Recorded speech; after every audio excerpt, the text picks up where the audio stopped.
wanna know how I got these scars? Most of us have been taught that the best characters are dynamic. They start in one place, face trials and tribulations, and by the end of their journey, they've emerged as changed individuals. Think Luke Skywalker, Katniss Everdeen, hey, even Shrek.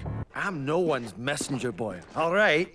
I'm a delivery boy. But is this always the case? Can a great story be told even if the central character remains fundamentally the same? Before we dive in, let's define some terms. Flat characters are one-dimensional. They exist to fulfill a single plot function. The stereotypical villain's henchman is a classic example. Round characters? Well, these characters possess depth. Their motivations are complex, and they might even have internal contradictions. There is nothing wrong with me, do you understand?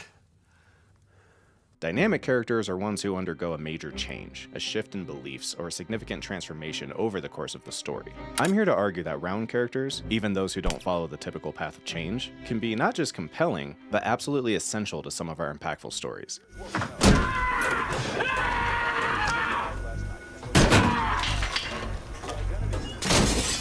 To illustrate this, let's turn to Christopher Nolan's masterpiece, The Dark Knight. Batman begins The Dark Knight as an almost intentionally flat character. His morality, black and white. His methods, tried and true. And he has an unshakable belief that this is the only way. This rigidity has served him well against Gotham's typical criminals. But then he meets the Joker. You're garbage. You kills for money. Don't talk like one of them. You're not. Even if you'd like to be. And the Joker presents himself the exact same way as Batman. He claims to be an agent of chaos, but a closer look reveals this is a carefully constructed facade, and it's designed for a purpose. I'm a dog chasing cars. I wouldn't know what to do with one if I caught it.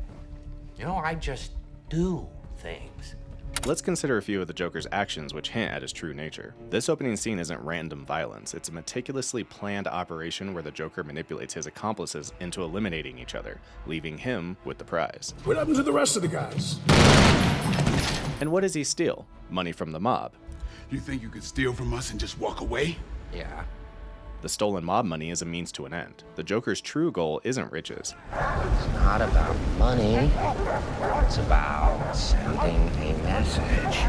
The Joker isn't some impulsive nihilist. He's a criminal mastermind who wields the persona of chaos as a weapon to manipulate those around him. I'm not a schemer. The Dark Knight isn't just about Batman versus Joker, though. It's about two seemingly flat characters locked in a battle of wills, and the Joker has the upper hand. This town deserves a better class of criminal. And I'm gonna give it to him. So our villain is static and round, but what about our hero? For mapping an environment. Sonar.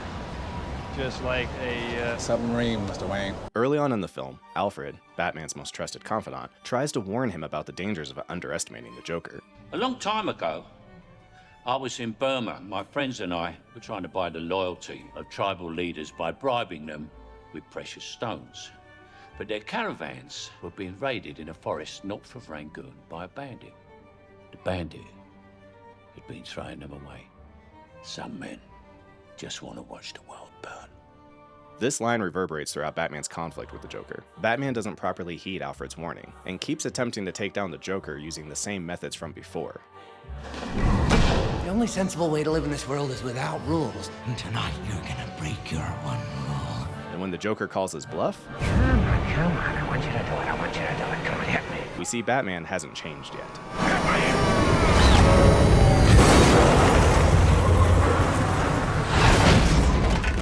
And even when the Joker allows Batman to think he has the upper hand, this oversight ends up costing him dearly in the death of Rachel Dawes.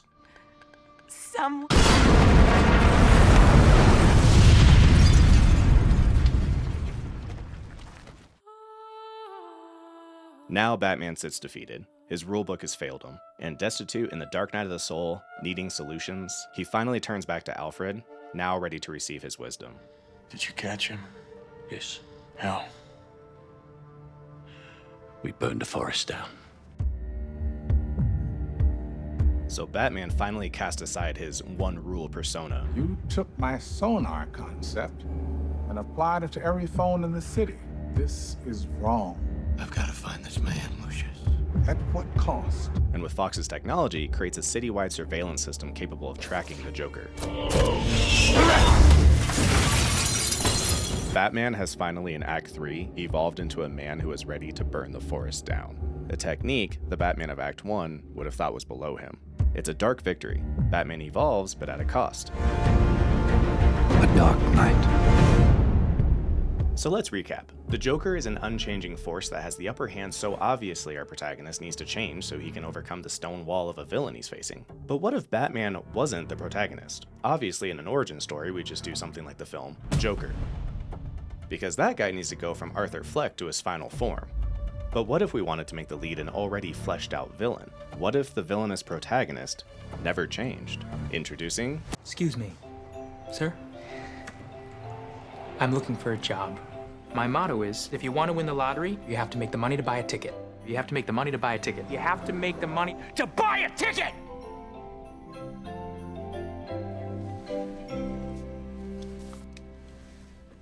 Lou is a driven and persistent individual who needs a purpose to focus his ambition on. And while watching the news one day, he finds it in Nightcrawling. Television news might just be something I love.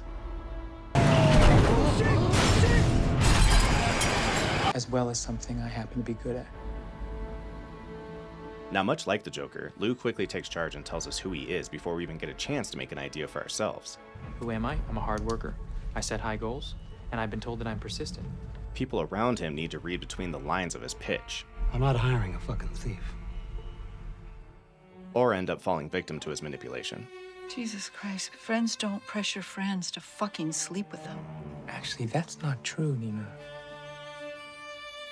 Because as I'm sure you know, a friend is a gift you give yourself.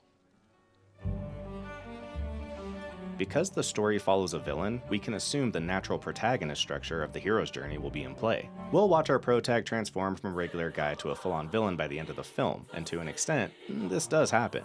We see his inciting incident, followed by a montage of him trying and failing to work on his new powers, much like a Spider-Man.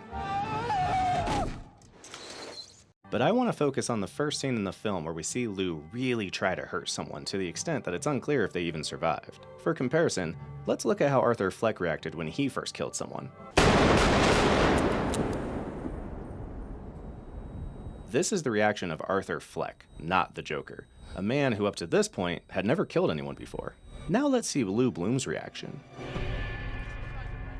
Lou isn't nervous, shocked, or empathetic to the suffering of his first major victim. And I think it's because it wasn't his first victim.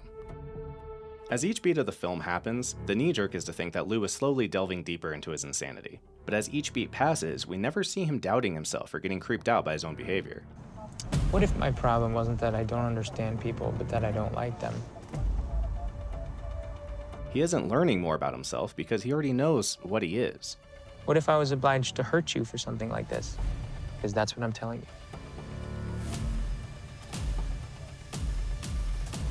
As clearly as I can.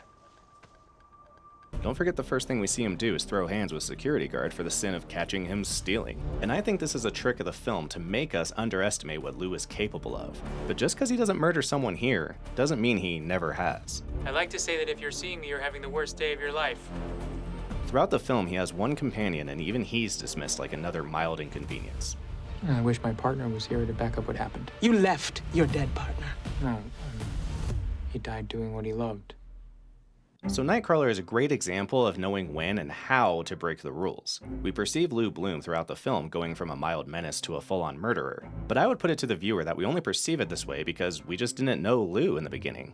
By the time Lou kills someone, it's not that he's grown into a murderer, but that he was always capable of this. We just didn't know it yet. So rather than watching him dynamically change, we're watching a round character who's letting us more and more inside of his world until the end. He never changed. Our perception of him did. And I think that's neat. So what do you think? And who are your favorite characters who break narrative rules? I can't wait to get into it with you in the comments, and until next time.